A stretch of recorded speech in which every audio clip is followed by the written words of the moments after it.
नमस्कार दोस्तों, एक बार फिर से स्वागत है आपका हमारे इस ग्रुप में।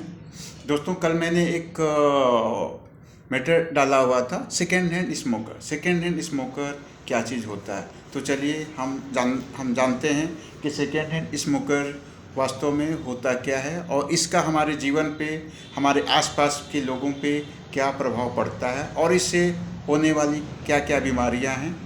ठीक है, इस सब के बारे में इस वीडियो में हम जाके डिस्कस करेंगे और इसके रोकथाम, इसके बचाव के लिए हम क्या क्या कर सकते हैं। तो पहले हम जानते हैं कि सेकेंड हैंड स्मोकर किसे बोलते हैं।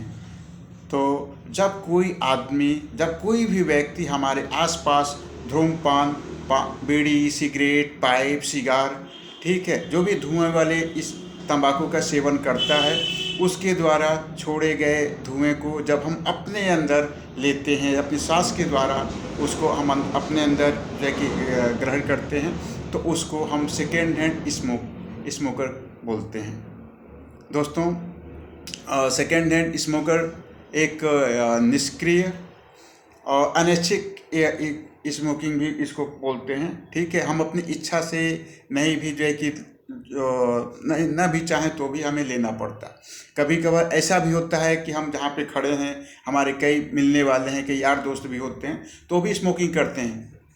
उसकी वजह से क्या होता है कि हम ना भी करते हुए भी हम उसके चपेट में आ जाते हैं। जो बीमारी उनको होती है वो उसके धुएं की वजह से, उस इन्वायरमेंट के थ्रू वो हमारे अंदर किसी न किसी रूप वे में आ जाती है।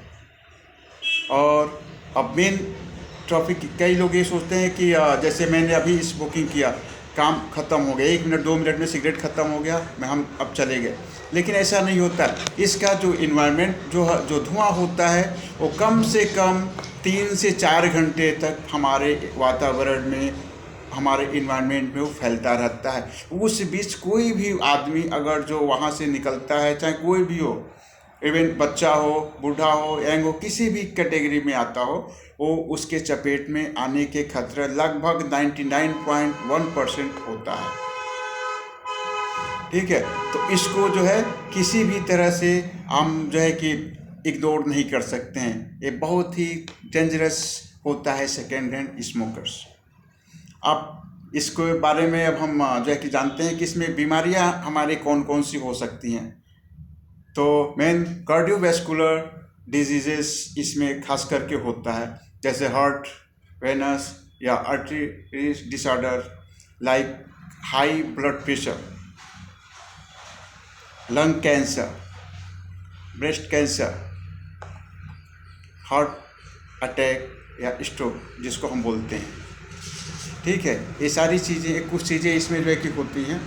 तो ऑलरेडी इसके थ्रू ये बीमारियां हमारे शरीर में होती, और भी बहुत ही chronic obstructive pulmonary disorders like asthma, सांस वगैरह की दिक्कतें होती हैं, तो हमें सेकेंड हैंड स्मोकर के तौर पे हो सकती है।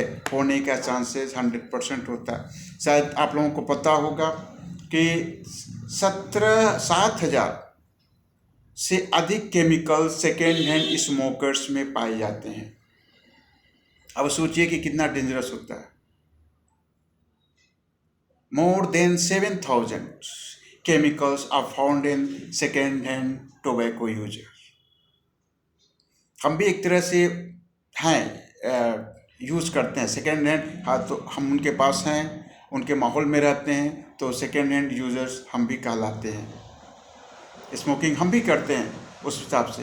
तो हमें उसको प्रिवेंशन के लिए हमें क्या करना है, कुछ चीज़ें हम मॉडिफाई कर रहे हैं। ये तो सबको पता होगा कि इससे बहुत ही बीमारियां होती है, 8 टाइप की, ठीक है, बीमारियां होती हैं। केवल माउथ कैंसर नहीं होता है, लंग्स कैंसर होता है, हार्ट स्ट्रोक होगा, स्टमक में प्रॉब्लम होती है। तो ये सारी चीज़ें होती हैं हमारे जो सेकेंड हैंड स्मोकर्स होते हैं। और इसमें सबसे ज़्यादा खतरा किसको होता है? बच्चों में और औरतों में। बट तो आप लोग को माहौल ये बनाइए कि बच्चों के सामने अगर जो कोई भी छोटा बच्चा है, उसके पास अगर जो आप स्मोकिंग करते हो, तो इस रिजल्ट सामने आता है कि आप उसको, आपकी वजह से उसको सांस लेने में घबराहट पैदा होगी, ये हमेशा कंटिन्यू बना रहेगा। खांसियाँ आएंगी,